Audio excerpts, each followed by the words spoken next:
Saudara, jelang pemilu Presiden 2024, publik masih dihebohkan langkah mengejutkan Partai Kebangkitan Bangsa dan Ketua Umumnya Muhaimin Iskandar yang berbelok arah mendukung bakal Capres Anies Baswedan sekaligus mengusung Muhaimin Iskandar sebagai bakal Cawapres Anies. Langkah ini dinilai menguntungkan Anies karena PKB punya suara yang cukup signifikan terutama di Provinsi Jawa Timur. Anies juga dinilai diuntungkan dengan menggandeng Caimin karena bisa meraup suara mayoritas Nahdliyin di Pilpres 2024 nanti. Kami akan paparkan suara terbesar milik PKB di 5 provinsi pada pemilu 2019 lalu. Berdasarkan data dari Badan Pusat Statistik, pertama tentu saja PKB punya basis pemilih terbesar di Jawa Timur yang pada pemilu 2019 lalu meraup suara 4,2 juta. Provinsi kedua yang menjadi basis pemilih PKB yakni Jawa Tengah.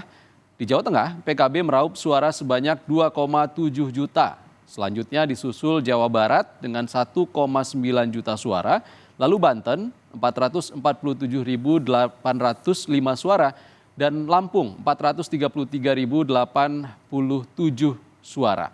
Lalu yang jadi pertanyaan, apakah PKB dan Muhaimin Iskandar mencerminkan suara Nahdliyin? Berdasarkan survei Litbang Kompas pada Mei 2023 lalu, ternyata partai politik yang paling banyak dipilih responden Nahdliyin bukan PKB, melainkan PDI Perjuangan dengan raihan elektabilitas 22,6%. Pilihan kaum Nahdliyin berikutnya adalah Gerindra dengan raihan 19,6%.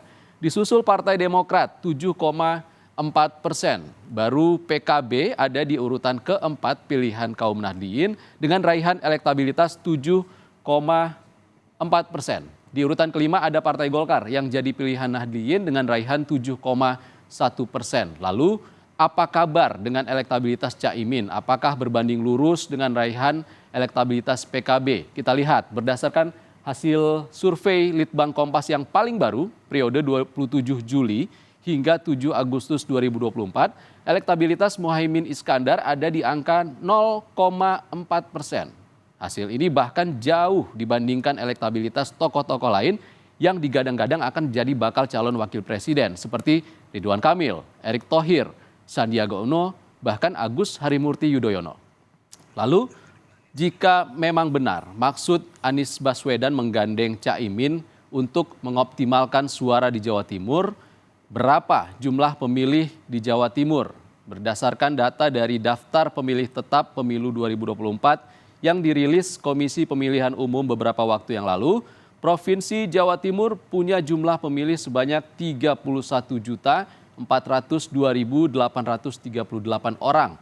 Jumlah pemilih di Jawa Timur ini masih lebih kecil dibandingkan pemilih di Jawa Barat yang mencapai 35 juta pemilih lebih. Namun masih lebih besar dari jumlah pemilih di Jawa Tengah, Banten, DKI Jakarta, dan Daerah Istimewa Yogyakarta.